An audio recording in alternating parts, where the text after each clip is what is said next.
Hello friends, ओम श्री गणेशाय नमः। जय श्री कृष्ण। आप सभी का स्वागत है आपकी अपनी यूट्यूब चैनल पर।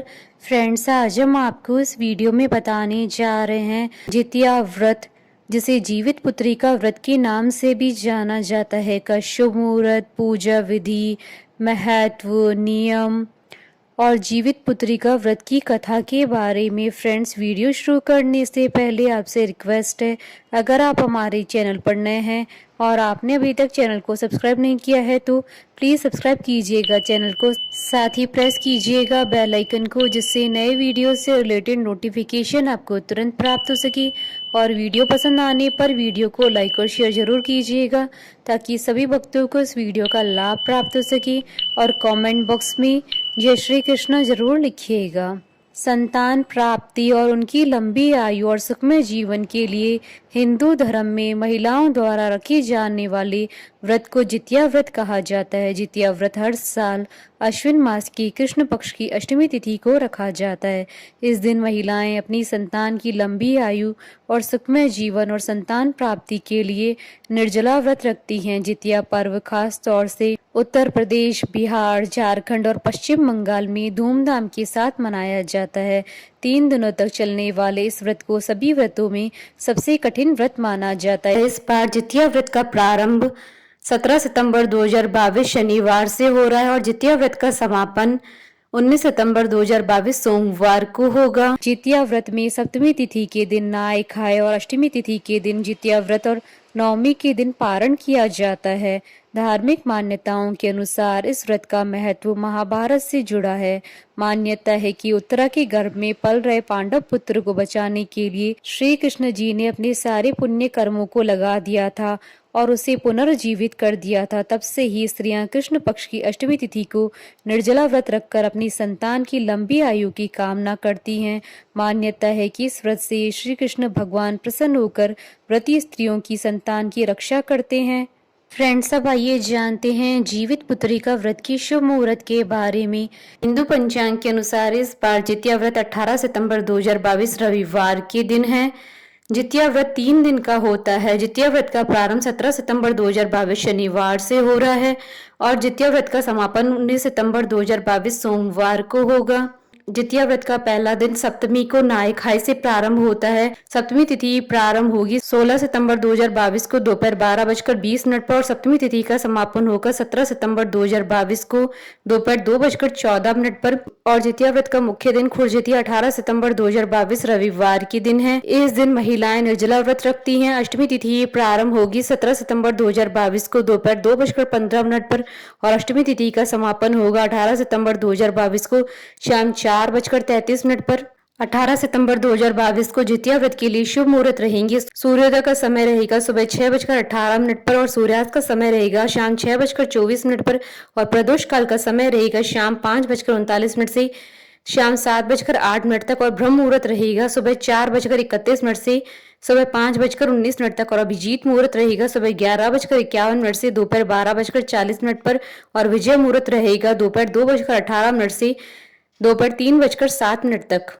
और जितिया व्रत का पारण 19 सितंबर 2022 सोमवार के दिन है। नवमी तिथि प्रारंभ होगी 18 सितंबर 2022 को शाम 4:34 पर और नवमी तिथि का समापन होगा 19 सितंबर 2022 को शाम 7:02 पर। नवमी तिथि पर सूर्योदय का समय रहेगा सुबह 6:18 पर और व्रत पारण का समय रहेगा सुबह 6:18 से सुबह 8:25 तक और राहु काल का समय रहेगा सुबह 8:30 से सुबह 9:30 तक।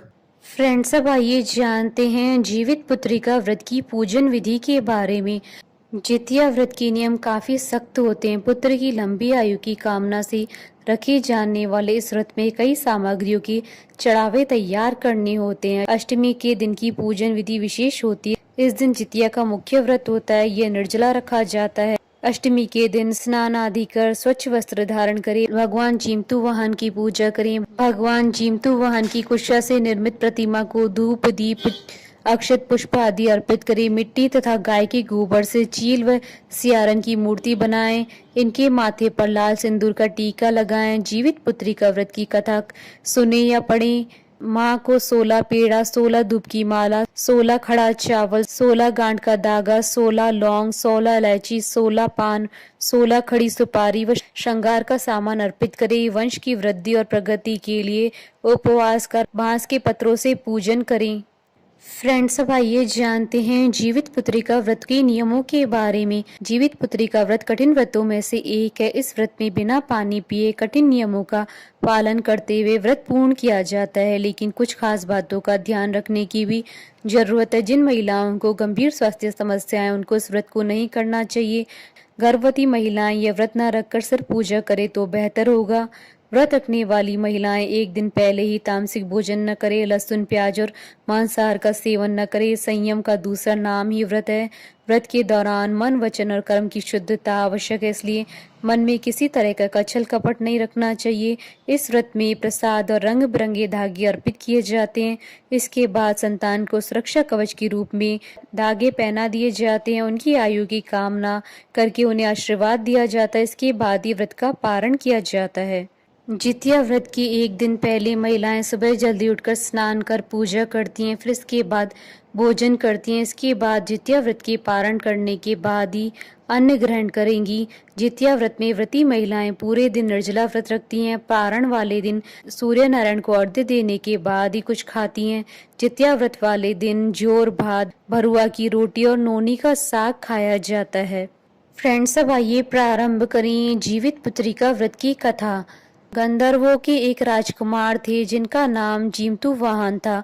वह बहुत उदार और परोपकारी थे। बहुत कम उम्र में उन्हें सत्ता मिल गई थी, लेकिन उन्हें वह मंजूर नहीं था। इनका मन राजपाट में नहीं लगता था। ऐसे में वे राज्य छोड़ अपने पिता की सेवा के लिए वन में चले गए। वहीं उनका मलयवती नाम की एक राज्य कन्या से विवाह हुआ। एक दिन जब वन में भ्रमण करते हुए जिमतुवाहन ने वृद्ध महिला को विलाप करते हुए देखा, उसका दुख देखकर उनसे रहा नहीं गया और उन्होंने वृद्धा की इस अवस्था का कारण पूछा। इस पर वृद्धा ने बताया, मैं नागवंश की स्त्री हूँ और मेरा एक ही पुत्र है। पक्षी राज गरुड़ के सामने प्रतिदिन खाने के लिए एक नाग सौंपने की प्रतिज्ञा की हुई है, जिसके अनुसार आज मेरे ही पुत्र शंखचूर्ण को भेजने का दिन है। आप बताएं, मेरा इकलौता पुत्र बलि पर चढ़ गया तो मैं किसके सहारे अपना जीवन व्यतीत करूंगी। यह सुनकर जिमतुवाहन का दिल पसीज उठा। उन्होंने कहा कि वे उनके पुत्र के प्राणों की रक्षा करेंगी। जिमतुवाहन ने कहा कि वे स्वयं अपने आप को उसके लाल कपड़े में ढककर वध्यशिला पर लेट जाएंगे। जिमतुवाहन ने आखिरकार ऐसा ही किया। ठीक समय पर पक्षी राज गरुड़ भी पहुंचे और वे लाल कपड़े में ढके जिमतुवाहन को अपने पंजे में दबोचकर पहाड़ के शिखर पर जाकर बैठ गए। गरुड़ जी यह देखकर आश्चर्य में पड़ गए कि उन्होंने जिन्हें अपनी चुंगल में गिरफ्त किया है, उनके आंख में आंसू और मुंह से आ तक नहीं निकल रहा है।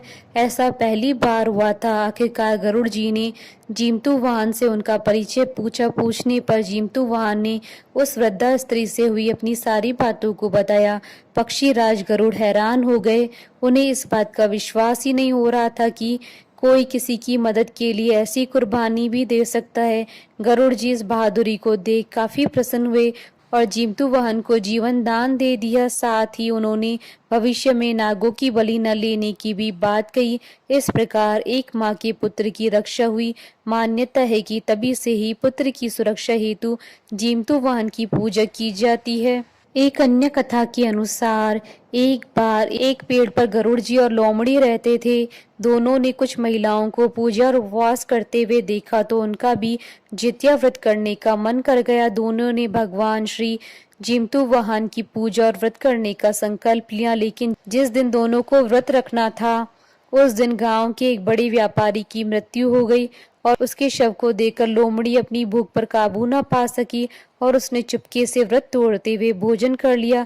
दूसरी ओर चील ने पूरे समर्पण के साथ व्रत का पालन किया और उसे पूरा किया। परिणाम स्वरूप अगले जन्म में लोमड़ी से पैदा हुए सभी बच्चे जन्म के कुछ दिन बाद ही मर जाते और चील को एक एक करके 7 लड़के पैदा हुए। बोलिए भगवान श्री कृष्ण जी की जय। हमारे साथ इस वीडियो में अंत तक बने रहने के लिए आपका धन्यवाद। ओम श्री गणेशाय नमः। जय श्री कृष्ण।